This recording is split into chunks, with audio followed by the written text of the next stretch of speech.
Salutations, c'est Cascol, on se retrouve pour le deuxième unboxing de mes achats récents. On en avait parlé quand j'avais fait la vidéo sur Sanctum, donc cette fois-ci c'est Projet Gaia. Alors Projet Gaia, je le connais pas trop, alors c'est marqué dans l'univers de Terra Mystica, sauf que Terra Mystica, je le connais pas non plus, donc ça va être une découverte pour moi. Le jeu avait l'air super intéressant, il y a de très bons avis dessus. Moi j'ai pas encore de jeu de pose d'ouvrier, donc je verrai si ça me plaît ou pas. Je pense que oui, il n'y a pas de raison. En tout cas, le thème de science-fiction, déjà ça me plaît. Donc, à voir. Voilà. Donc on a une très belle boîte, j'aime beaucoup le design, qui est très lourde aussi. On va regarder l'arrière. Voilà, Projet Gaia, comme on le voit, 14 ans et plus, de 1 à 4 joueurs pour des parties de 60 à 150 minutes. Je ne sais pas si c'est vraiment ça. On voit qu'il y a un mode solo par Automa Factory.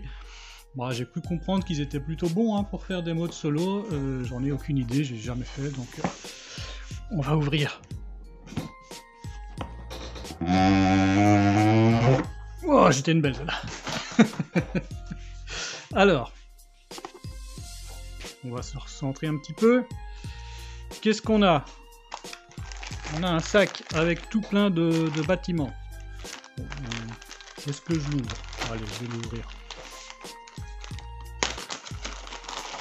On a un sac avec tout plein de bâtiments. Et que des jaunes.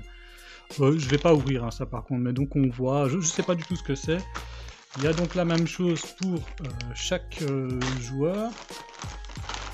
Il y en a franchement pas mal, donc ça c'est chouette. Tiens, mais j'ai dit qu'il se jouait à combien le jeu là? Parce que je vois qu'il y en a. Ouais. Quand il y en a plus, il y en a encore. On avait dit de 1 à 4 joueurs. Mais il y en a en fonction de la couleur du personnage qu'on a choisi, je crois. On a un sac avec des sacs. Ah, je commence à en avoir beaucoup des sacs. Parce que du coup, moi j'ai une boîte de sacs avec des sacs. Que je récupère. On a d'autres, c'est pas des bâtiments là, pour le coup c'est des tokens, bon je vais pas ouvrir. Là on a encore d'autres tokens. Et ensuite on a un sac avec des petits cubes. Ça par contre c'est pas des cubes là, ça a l'air sympa ça.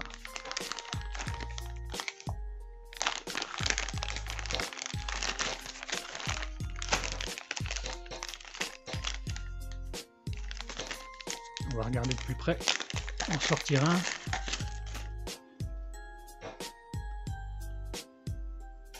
Qu'est-ce que c'est que ça?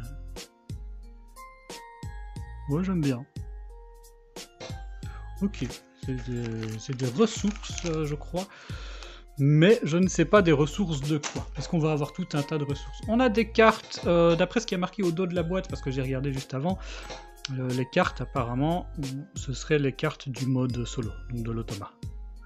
Voilà, donc je vais pas ouvrir le paquet tout de suite, j'ai pas vraiment l'intention d'y jouer en solo, je verrai bien. On a des plateaux de jeu, je crois que c'est des plateaux de jeu individuels, en veux-tu en voilà, combien il y en a? Il y en a 7 apparemment, 1, 2, 3, 4, 5, 6, 7, ouais c'est ça, 7. Qui sont recto verso, donc ici par exemple on a d'un côté les Lantida, de l'autre les Terraniens. Si je mets comme ça, peut-être ce sera un petit peu plus clair. Les Taclons, les Ambas, les Géodans, les Baltacs, les Atchala, les Saints, les Xenos, Glen, Firax, Android Fou, Itar, Nevla. A noter que chaque plateau est différent, ils sont tous différents, ils ont tous des pouvoirs personnels différents, donc ça c'est plutôt chouette. On a un plateau de jeu, ça doit être un plateau de jeu plus central, enfin je ne sais pas, ça doit être un... oui, il y a le comptage des points, ça doit être les points par rapport à l'arbre technologique. Est-ce que c'est recto verso? Il y a une image à l'arrière, il y a une image qui est plutôt sympa. Ok. Alors, on a un manuel, c'est quoi ça? C'est les règles du jeu. Voilà, les règles du jeu, ok. On peut le feuilleter un petit peu, mais je sais pas si c'est d'une grande utilité. Apparemment, celui-ci c'est quand même pas mal de texte et peut-être moins d'illustrations en tout cas que dans Sanctum. L'important c'est que ce soit bien écrit, que ce soit clair. Hein. Combien il y a de pages? 24. Mais il y en a un deuxième. Non, c'est juste une fiche. Voilà, c'est la faction Automa, donc ça c'est pour jouer en solo. Est-ce qu'il y en aurait un troisième? Qu'est-ce qu'on a ici? Les règles en solo. Et ensuite, on va avoir des punchboards. En veux-tu, en voilà. Oh, j'arrive même pas à les sortir. Ok, on en a quand même un gros paquet.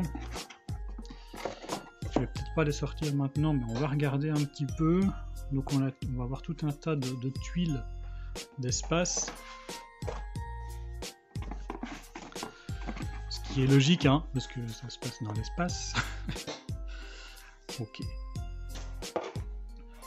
Je pense que le déballage devrait être assez rapide, hein. Du coup, il y a beaucoup de matos, mais c'est beaucoup des tokens en carton, donc voilà. Comme je disais, je peux pas vous parler du jeu puisque je le connais pas plus que ça. Je referai probablement une vidéo dessus une fois que j'y aurai joué. Je sais pas quand. Mais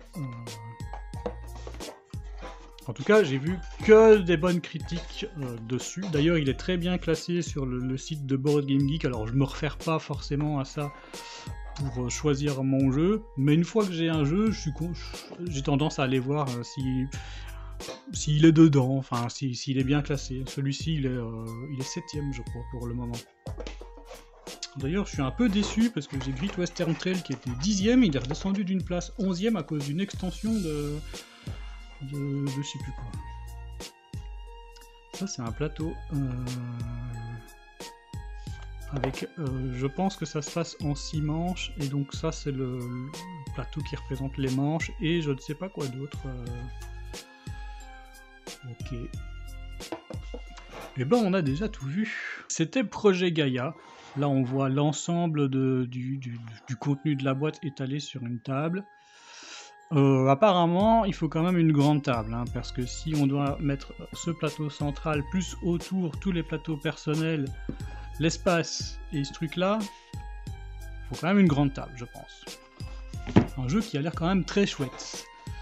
J'essaierai de vous en parler plus tard. Voilà, sur ce, je vous souhaite une bonne journée, une bonne soirée, un bon amusement, et on se retrouve bientôt pour une prochaine vidéo. Salut!